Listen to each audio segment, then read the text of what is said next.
O número de crianças confusas sobre o próprio sexo está explodindo. E você, quer que o seu filho faça parte dessa estatística?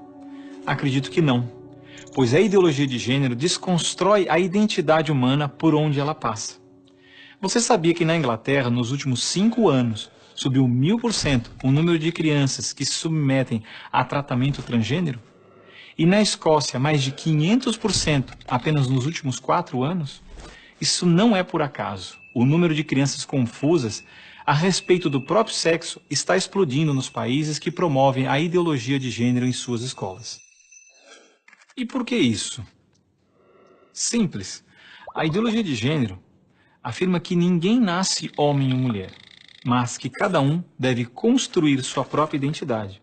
E se é assim, todas as crianças devem experimentar todas as formas de sexualidade possíveis até encontrarem um gênero para si mesmas. Como isso se daria?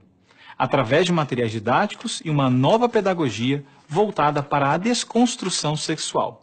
Sim, ideias têm consequências, e as consequências da ideologia de gênero promovem exatamente esta confusão, fazendo nossas crianças duvidarem de si mesmas na sala de aula, ambiente onde os pais estão cada vez mais ausentes e onde as crianças estão em fase de natural imaturidade e questionamento.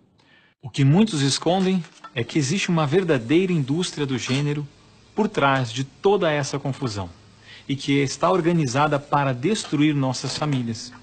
Com certeza você já ouviu na televisão alguém dizer que a família é uma instituição antiquada, que os tempos mudaram e que precisamos abrir a cabeça. É porque não estão conseguindo mudar a cabeça da população que a estratégia de promover a ideologia de gênero nas escolas se tornou tão urgente para eles. Foi por isso que em 2014, quando o Congresso votou a proposta de Plano Nacional de Educação, deputados e senadores retiraram todas as referências à ideologia de gênero do seu texto, respeitando assim a vontade expressa do povo brasileiro que rejeita essa ideologia. Em 2015, quando chegou a hora de se votar os planos estaduais e municipais de educação, o MEC, atropelando a decisão do Congresso, tentou impor silenciosamente o gênero aos estados e municípios. Depois que o gênero já havia sido rejeitado pelo Congresso, por meio da segunda Conferência Nacional de Educação, o CONAE 2014, o MEC produziu um documento que depois seria transmitido a todos os estados e municípios, definindo a questão do gênero como diretriz educativa, e ainda por cima, como se tivesse sido aprovado pelos deputados e senadores. A trapaça se encontra em inúmeras páginas do documento. Vamos dar apenas alguns exemplos.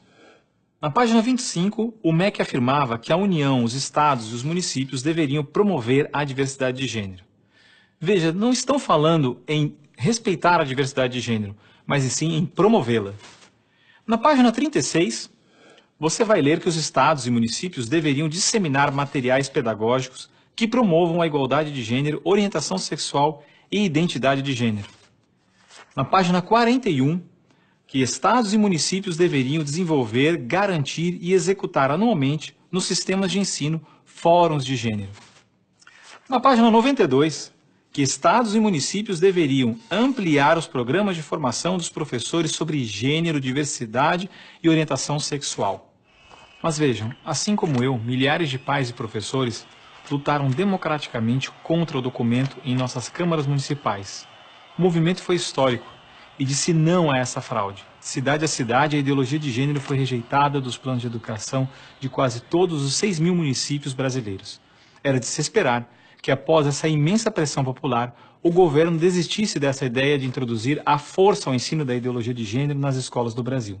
Mas não, o MEC colocou novamente as chamadas questões de gênero na Base Nacional Comum Curricular, um documento que se propõe a impor o conteúdo de aprendizagens consideradas essenciais para todos os alunos brasileiros.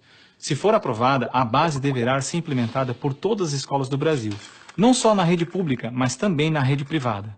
Na prática, o documento propõe os seguintes absurdos nas nossas escolas. Na página 159, está escrito que o professor de artes deve desenvolver as aulas discutindo experiências corporais, pessoais e coletivas, de modo a problematizar questões de gênero e corpo. Na página 165, se volta a dizer que o professor de artes deve refletir sobre as experiências pessoais e coletivas desenvolvidas em aula ou vivenciadas em outros contextos, de modo a problematizar questões de gênero, corpo e sexualidade.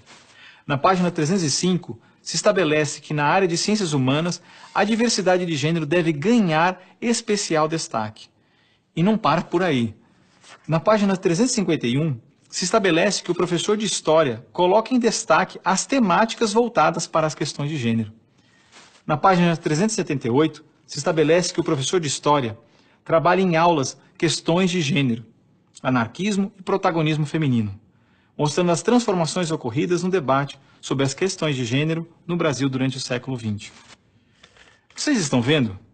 A ideologia de gênero está presente no documento, é explícito, e o governo brasileiro demonstra com isso ignorar a vontade popular. Se a base for aprovada, terá valor de lei e será obrigatória. A ideologia de gênero será imposta de forma autoritária como a única moral permitida, quer os pais queiram ou não. Mas o que diz a nossa Constituição?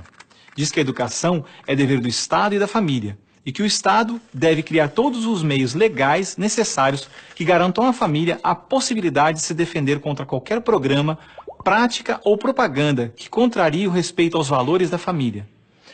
E ainda mais, o artigo 26 da Declaração Universal de Direitos Humanos diz que os pais têm prioridade de direito na escolha do tipo de educação que será ministrada a seus filhos. Não vamos aceitar a imposição deste absurdo sobre os nossos filhos. O governo pretende aprovar a Base Nacional Comum Curricular ainda este ano de 2017. Por isso, pare, reflita e nos ajude enquanto ainda é tempo. E compartilhe esse vídeo com pais, professores, diretores de escola, vereadores, lideranças de sua comunidade. Ninguém pode ficar indiferente. A ideologia de gênero deixa marcas que ficam para sempre. Não conseguiremos sozinhos. A guerra é contra um inimigo muito poderoso. Precisamos reconhecer a necessidade da reconexão com a energia maior. Precisamos continuar trabalhando pela intervenção cívico-militar, mas precisamos mesmo ser guerreiros da luz, guerreiros do bem, militares ou civis. Nenhum homem ou instituição salvará o nosso país. O que salvará o nosso país e o nosso mundo será a energia do bem e da luz. Não conseguiremos fazer por nós mesmos. Ou nos entregamos ao serviço dessa energia maior ou vamos perder essa guerra. Façamos a nossa escolha. Deus, pátria, família.